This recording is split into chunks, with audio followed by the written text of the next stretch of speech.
Hey, my friends, I'm Matt. This is the 10-Minute Bible Hour podcast, and I saw a video the other day of a little baby raccoon that goes down by the water, and it's like, oh, I found some food in a trash can, and I'm just going to wash it up and then eat it, except the food, joke's on him, it's cotton candy. And so he takes the cotton candy and he dips it down in there, and of course the cotton candy just vanishes because of the physical nature of cotton candy, and the raccoon is like, what is happening? My entire world is just turned upside down, like if you saw an alien or something. That's how the raccoon looks. And my little buddy, my son, he loves the raccoons, and that makes him super happy. And that video made us super happy because when he was little, we'd always badger him about washing up for dinner and stuff. And we're like, the raccoons do it, and you like the raccoons. You got to be like the little raccoon. And he'd wash up his hands, and all of these things just make my heart soft and squishy. But I bring them up because they do have to do with what we're talking about today, which is quite literally hand washing, which in our family was a thing that was just a matter of you not being gross and disgusting because you're a kid and you go outside and you play and you get gross and disgusting. And then obviously we don't want you to get whatever diseases you touched outside by, eating it in your food. So we have you wash up. It's just common sense, right? Well, in some cultures, and particularly in Jewish culture at the turn of the century, in the time of Christ, it was not such an adorable little pre-meal ritual. The people who took very seriously the teachings of the Pharisees viewed a ritual washing before any kind of meal as part of one's expression of religious devotion to God, and even an extension of the rules on religious purity and ceremonial cleanliness that we get in the law in the first part of the Old Testament. So what we find out real quick is that you got a whole bunch of people who are like the adorable little raccoon, and no matter what, they wash everything, except unlike the raccoon, it's motivated by religious things. And then you have apparently some other people who it just never caught on with. And Jesus doesn't seem to have inflicted on his disciples an expectation of ceremonial hand washing as part of the equation. So we are in Matthew chapter 15. We're going to get through probably 2 whole verses today. So let me read them to you. 15:1. Then some Pharisees and teachers of the law came to Jesus from Jerusalem and asked, "Why do your disciples break the tradition of the elders? Why don't they wash their hands before they eat?"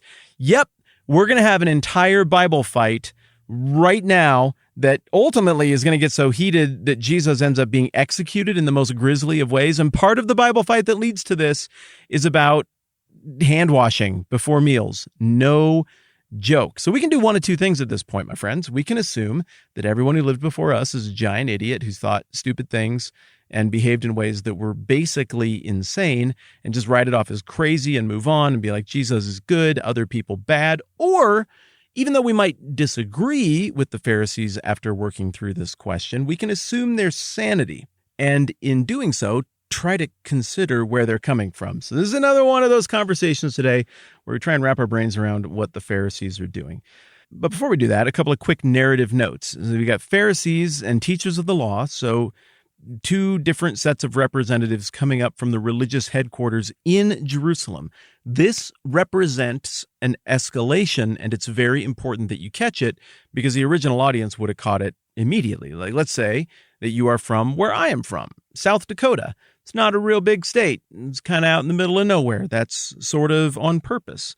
And if you were hearing a story that was written by a South Dakotan to another South Dakotan, it was like, well, there was this big hubbub up in Deadwood, and then this happened, and then this happened, and some folks came up from Rapid City to check in on what was going on there, and then some people from the governor's office came by. Like, you'd be like, oh, well, that's escalating a little bit. But if it was like, then some important leaders from Washington, D.C. or New York came out, you'd be like, whoa, okay, wow, this little thing that happened in the mountains in the Black Hills of South Dakota, it made its way all the way to New York, Washington, D.C. It escalated to that point.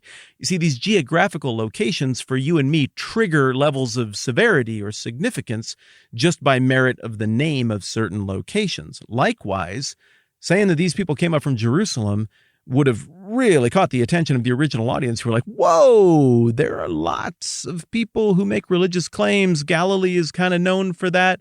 There have even been a lot of people who took a stab at trying to claim that they were the Messiah explicitly or implicitly over the years and didn't merit a ton of attention for Jerusalem except maybe once or twice. And now we're sending up entire delegations This is a really big deal, but contrast that with what these big, important delegations are coming to talk to Jesus about. I mean, they made this whole trip overland. It takes a long time to drive. How long did it take to walk to Capernaum? They walk all the way up there, presumably in their fancy outfits. They get there, they get everything set up, and they're like, we have a question, and it's about hand washing. It's like, seriously? You walked that far to ask him why he doesn't wash his hands? I mean, okay, whatever. Well, here's what would motivate them to do that. You got this thing that gets called sometimes the law, sometimes it gets called what it does here, which is the tradition of the elders. Sometimes it's called the oral law. Usually if you hear the qualifier oral put on the front end of the law, that means that everybody involved is acknowledging this is not part of the law that was written down in what we call the Old Testament. This is a parallel law that grew up alongside it in the tradition of the rabbis and the teachers of the law and the scholars and the sages who thought about such things. Well, this was in full swing by the 1st century AD, and for many of these religious leaders, the tradition of the elders was tantamount to the actual law. Now, we do get language in the Old Testament that is about purification and washing up and things like that, but not really language that applies to everybody. So I can't think that the Pharisees would be going up to somebody who's capable of teaching in the synagogues and Jesus, somebody who knows his stuff, and thinking that he's just not going to know what is and isn't in the written law of the Old Testament. I've heard it proposed that the Pharisees were referencing something in Exodus 30. I had to write that down. I did not remember the passage, and then I did not write down the verses. Here it is, right in the middle. 17.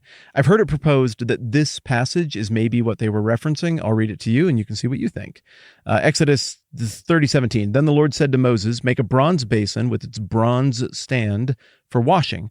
Place it between the tent of meeting and the altar and put water in it. Aaron and his sons are to wash their hands and feet with water from it. Whenever they enter the tent of meeting, they shall wash with water so that they will not die. Also, when they approach the altar to minister by presenting an offering made to the Lord by fire, they shall wash their hands and feet so that they will not die. This is to be a lasting ordinance for Aaron and his descendants for the generations to come. Well, I mean, there's that language at the end about lasting ordinance. Maybe you could look at that and be like, oh, so this is for everybody. But it really seems to specifically say a lasting ordinance for Aaron and his descendants. Now, in the context of Exodus, when we're talking about Aaron here, we're talking about the people who would handle a lot of this temple business. There's no language in this passage that indicates like a casual meal with friends or really a meal at all. This looks like it is part of the ceremonial law. Remember, we talked about the different divisions, different aspects of the law several episodes back. This looks like it fits into that, and it doesn't look like it would apply to the general public. So I think the Pharisees were smart and competent, and I don't think they would be trying to make a case that Exodus 30 is what this is drawn from. I think they would be making the case that right alongside the written law immediately began to grow up this oral law tradition. Now, obviously, we don't have any kind of written documentation of this parallel tradition growing up from the very beginning. To the outsider looking in, it certainly appears like it was a later invention, that is the oral law, that was designed to answer more specific questions. Josephus, the 1st century Jewish historian, does speak to the Pharisees and their brand connectedness to this oral law, and he does so in the Antiquities of the Jews, book 13, I don't know, I think I'm in chapter 10, 9, nope, 10, and he says something like this. This is Josephus talking about the Pharisees. What I would now explain is this, that the Pharisees have delivered to the people a great many observances. The print is tiny on this book, hang on a second, by succession from their fathers, which are not written in the law of Moses.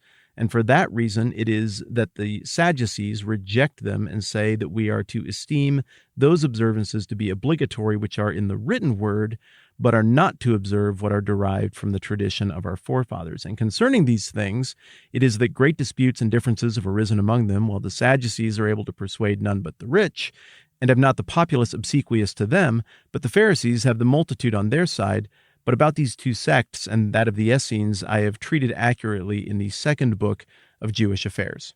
So the extra biblical evidence squares precisely with the chosen language of Matthew, which is apparently a quote, probably a fairly accurate quote, of the Pharisees. The Pharisees are not claiming that this is the written law. They are claiming that it is this parallel law, the tradition of the elders. Yet nonetheless, they think it's a big enough deal that their first chess move in this game, with the retinue that has come, the ringers that have come up from Jerusalem, their first chess move is not one from the written law. It is one from the parallel oral law. Now we get a clue from Josephus as to why they might have gone this route. The Sadducees were popular with the rich. The Pharisees were popular with everyman. They're going to everyman territory, and so they're going to make an everyman play from the everyman part of the law, that being the oral tradition, and see if they can drive a wedge between these people who are hitting it off with Jesus and Jesus himself along with his disciples. So hopefully that gives us enough framework to actually get into the substance of the accusations and Jesus' very complex, multifaceted response over the next couple of days. But as always, I like us to be in the habit of trying to earn the ability to comprehend what is being debated here, because if we don't do this little bit of background work, at least for me, it's really easy then to just say like, I'm confused. I don't totally understand what's going on. So I'm just going to inflict modern assumptions onto the text. And then I end up with weird conclusions that aren't in keeping with what Matthew was going for. But it's not the book's fault. It's my fault because I thought about it all in an entirely modern social context when it isn't happening in a modern social context. It's happening half a world away from me a couple thousand years ago, and that takes a little bit of extra work.